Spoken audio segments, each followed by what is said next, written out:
मैं उड़ना चाहता हूं, दौड़ना चाहता हूं, गिरना भी चाहता हूं, लेकिन रुकना नहीं चाहता। ये जवानी है दीवानी का एक डायलॉग अगर किसी क्रिकेटर की लाइफ में फिट बैठता है तो उसका नाम है दिनेश कार्तिक। मेरा नाम है आरजे कार्तिक। आप देखना शुरू कर चुके हैं लर्निंग सीरीज सीखोगे नहीं तो जीतोगे कैसे। आज बात करेंगे उस इंडियन स्टार की जिसकी जिंदगी में रोमांच है, बहुत सारी मेहनत है, बहुत सारी सक्सेस है, लेकिन एक गम है कि वो भारत के लिए ज्यादा मैचेस नहीं खेल पाया। दिनेश कार्तिक ने 5 सितंबर 2004 इंडिया वर्सेस इंग्लैंड सीरीज में डेब्यू किया था इंटरनेशनल लेवल पर, लेकिन उसके बाद उन्हें ज्यादा मौके मिल नहीं पाए क्योंकि उस वक्त एक ऐसा नाम गूंज रहा था जिसने ना सिर्फ इंडिया के क्रिकेट अरीना में बल्कि दुनिया के क्रिकेट अरीना में जगह बना ली थी। वो नाम है महेंद्र सिंह धोनी।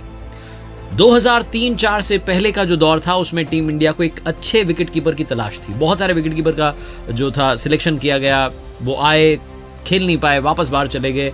बीच में राहुल द्रविड़ ने भी विकेट कीपिंग की, लेकिन जैसे ही महेंद्र सिंह धोनी की एंट्री होती है उसके बाद हमेशा के लिए वो जो विकेट कीपर का ऑप्शन था वो लॉक हो जाता है। महेंद्र सिंह धोनी का नाम वहां लिखा जाता है, लेकिन उनके चक्कर में बहुत सारे अच्छे विकेट कीपर जो थे उन्हें चांस नहीं मिल पाया। उनमें से एक थे दिनेश कार्तिक, जिन्होंने इस बात को जानते हुए कि शायद मेरी जगह बहुत मुश्किल से टीम इंडिया में बन पाएगी, अपने हौसले को टूटने नहीं दिया और आज भी वो कमाल कर रहे हैं। दिनेश कार्तिक की जिंदगी से जो सीखा जा सकता है वो है नेवर गिव अप। आइए इस लर्निंग सीरीज को आगे बढ़ाते हैं और डिटेल में बात करते हैं दिनेश कार्तिक की कमाल की कहानी की। मुंशी प्रेमचंद ने कहा था कि दुनिया में सबसे आसान काम होता है अपनों को धोखा देना। दिनेश कार्तिक की जिंदगी में धोखा शब्द ऐसे मौके पर आया जब दिनेश कार्तिक जीतोड़ मेहनत कर रहे थे टीम इंडिया में आने की। लेकिन इस कहानी को थोड़ा शुरू से समझते हैं। जैसा मैंने बताया कि 2004 में उन्होंने इंटरनेशनल क्रिकेट में डेब्यू किया। विकेट कीपर बैटर की जरूरत थी टीम इंडिया को, लेकिन धोनी आ चुके थे और धोनी के आने के बाद में सारे रास्ते विकेट कीपर्स के लिए बंद हो चुके थे। यहां तक कि एक बड़े सिलेक्टर ने यह बयान दे दिया था कि अब तो धोनी आ चुके हैं, हमें जरूरत ही नहीं है और बैटर के तौर पर भी जरूरत नहीं है दिनेश कार्तिक, क्योंकि राहुल द्रविड़ है हमारे पास में, वो विकेट कीपिंग भी कर लेते हैं अगर कभी जरूरत पड़ती है तो। जब इतना बड़ा बयान आता है तो कोई भी खिलाड़ी वो टूट जाएगा, उसे लगेगा कि मेरा तो कुछ हो ही नहीं सकता, मैं इंटरनेशनल क्रिकेट खेल ही नहीं पाऊंगा, भारत की जर्सी कभी पहन ही नहीं पाऊंगा। लेकिन दिनेश कार्तिक जी तोड़ मेहनत कर रहे थे। तमिलनाडु की जो ए क्लास टीम थी उसके कैप्टन भी बने। उनके बड़े अच्छे दोस्त थे मुरली विजय, जिनके साथ ओपनिंग किया करते थे। इस कहानी को थोड़ा आगे ले जाता हूं। बात करनी होगी दिनेश कार्तिक की पर्सनल लाइफ की। 22 वर्ष की उम्र में उन्होंने निकिता बंजारा से शादी कर ली थी, जो कि उनकी बचपन की फ्रेंड थी।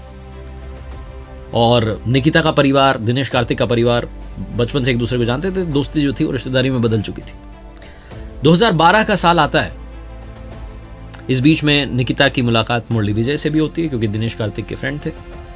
दिनेश कार्तिक को पता नहीं होता है, लेकिन जब उन्हें पता चलता है कि उनके जो दोस्त हैं मुरली विजय, उनकी जो पत्नी है, उनका अफेयर चल रहा है, दिनेश कार्तिक अंदर तक टूट जाते हैं।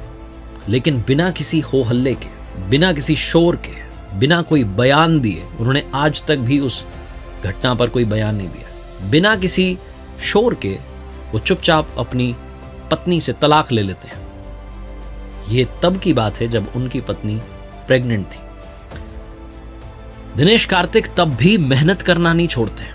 तब भी वो एक सपना अपने माइंड में रखते हैं कि मुझे टीम इंडिया के लिए खेलना है। लेकिन जैसा मैंने बताया कि दिनेश कार्तिक अंदर तक टूट जाने के बावजूद अपने चेहरे पर एक हल्की मुस्कान के साथ जीवन में उम्मीद के साथ आगे बढ़ते रहे कि एक दिन मुझे टीम इंडिया की जर्सी पहनने का मौका मिलेगा। उन्हें बीच में मौके मिले भी, लेकिन वो शायद उन मौकों को अच्छे से भुना नहीं पाए, वजह चाहे जो रही हो। लेकिन इस सब के बीच में वो आईपीएल भी खेलते रहे, वो रणजी मैचेस भी खेलते रहे, वो अच्छा परफॉर्म भी करते रहे। एक वायरल पोस्ट आजकल बड़ा चल रहा है जिसमें दिनेश कार्तिक के बारे में कहा गया कि वो शराब के नशे में रहने लग गए थे और डिप्रेशन में चले गए थे और ये सब हो गया था, लेकिन ऐसा नहीं है। 2012 से 2015 तक भी वो अच्छे खासे रन बना रहे थे। अगर रणजी की ही बात कर लें तो उन्होंने ऑन एन एवरेज 64 की एवरेज थी, उसके साथ में उन्होंने परफॉर्म किया था रणजी सीजन में तमिलनाडु के लिए। दिनेश कार्तिक के बारे में सोशल मीडिया पर जो वायरल पोस्ट हुआ उसमें कहा गया कि वो शराब पीने लग गए थे और टूट चुके थे और फिटनेस उनकी जो थी बिल्कुल खराब हो चुकी थी, लेकिन ऐसा बिल्कुल नहीं था। रॉबिन सिंह साहब, जो कि टीम इंडिया के कोच भी रहे हैं, उन्होंने कहा कि तमिलनाडु की पूरी टीम में अगर कोई फिट खिलाड़ी है जो कि फिटनेस पर सबसे ज्यादा फोकस्ड है, उसका नाम दिनेश कार्तिक है। तो दिनेश कार्तिक ने फिटनेस को हमेशा आगे रखा है। इनफैक्ट उनकी मुलाकात जो उनकी अभी वाइफ हैं दीपिका पल्लिकल, जो कि स्क्वॉश प्लेयर हैं, फेमस स्क्वॉश प्लेयर हैं, उनसे जिम में ही हुई थी। और ये भी एक बड़ा मज़ेदार किस्सा है। दीपिका ने एक इंटरव्यू में बताया कि दिनेश ने मुझे मैसेजेस किए, कहा कि डिनर पर चलना है, लेकिन मैं इग्नोर करती रही, टालती रही, उनके सवालों का जवाब नहीं दे रही थी। तो एक दिन उन्होंने कहा कि वो जिम ही पहुंच गए, सुबह 6 बजे वो जिम पहुंच गए। मैं सुबह 6 बजे जिम जाती थी, तो वो मोस्टली आते नहीं, लेकिन सुबह सुबह पहुंच गए। और फिर उन्होंने कहा कि मिलते हैं, बात करते हैं। तो 1-2 घंटे, 3 घंटे, 4 घंटे की मुलाकात लंबी चली गई और लाइफ टाइम पार्टनर बन गए। तो दीपिका पल्लिकल से शादी के 3 साल बाद KKR की कप्तानी भी मिली दिनेश कार्तिक को। ये एक अलग कहानी है, लेकिन मैं बात करना चाहता हूँ 2016 की। 2016 वो साल था जिस साल दिनेश कार्तिक को लगा कि मेरा करियर खत्म हो गया, अब मुझे ये सब क्रिकेट विकेट छोड़ देना चाहिए। क्योंकि उन्हें गुजरात लायंस की टीम ने 2 करोड़ 30 लाख में खरीदा था और उन्हें लगा कि ये बहुत ही कम रकम है, तो मेरे लिए अब कुछ बचा नहीं है क्रिकेट में, ऐसा वो सोचने लगे थे। लेकिन उनके जो दोस्त थे अभिषेक नायर ने कहा कि नहीं भाई, तुम्हारे अंदर बहुत दम है, आओ चलो खेलते हैं। अभिषेक नायर उनको पुश करते रहे, कहते रहे कि आप मेरे साथ चलिए, उनको मोटिवेट करते रहे और उनकी लाइफ में एक और यू टर्न लेकर के आए। उन्हें कहा कि आपके अंदर अभी भी बहुत सारी क्रिकेट बची हुई है। दिनेश कार्तिक ने बीच में 2018 के आसपास क्रिकेट से ब्रेक भी ले लिया था, वो कमेंट्री करने लगे थे, हालांकि उन्होंने रिटायरमेंट अनाउंस नहीं की थी। इस साल की बात करें तो इस बार जब ऑक्शन हुई तो चेन्नई वाले भी बड़ी शिद्दत से पीछे पड़े हुए थे, वो चाह रहे थे दिनेश कार्तिक को खरीदना, लेकिन आखिरकार बेंगलुरु के दिनेश कार्तिक हुए। और जैसे ही बेंगलुरु के हुए, उन्होंने इस सीजन में कमाल कर दिया है, बेंगलुरु के लिए उम्मीदें बढ़ा दी। और इस सीजन में जो ताबड़तोड़ उन्होंने बैटिंग की है, विराट कोहली को भी कहना पड़ा है कि इस बार के वर्ल्ड कप में अगर किसी को जगह मिलनी चाहिए तो दिनेश कार्तिक होंगे। दिनेश कार्तिक के बारे में फैंस इतना कह रहे हैं कि साहब आप बड़े बड़े खिलाड़ियों को घर बैठा दो, लेकिन दिनेश कार्तिक को खिलाओ, क्योंकि इस बंदे के अंदर बहुत सारी क्रिकेट बची है। 36 साल की उम्र हो चुकी है, लेकिन अभी भी दिनेश कार्तिक उम्मीद के साथ आगे बढ़ रहे हैं कि टीम इंडिया के लिए खेलेंगे, वर्ल्ड कप टीम इंडिया को जिता कर लाएंगे। आज दिनेश कार्तिक की इस कहानी से जो सीखने को मिलता है, और मैं आपको बताना चाहता हूं कि लाइफ में कभी गिव अप मत करना। बहुत सारे लोगों को लगता है कि बस हो गया, मेरे बस का नहीं है, मुझसे नहीं हो पाएगा। ये लाइन कभी दिमाग में आनी नहीं चाहिए।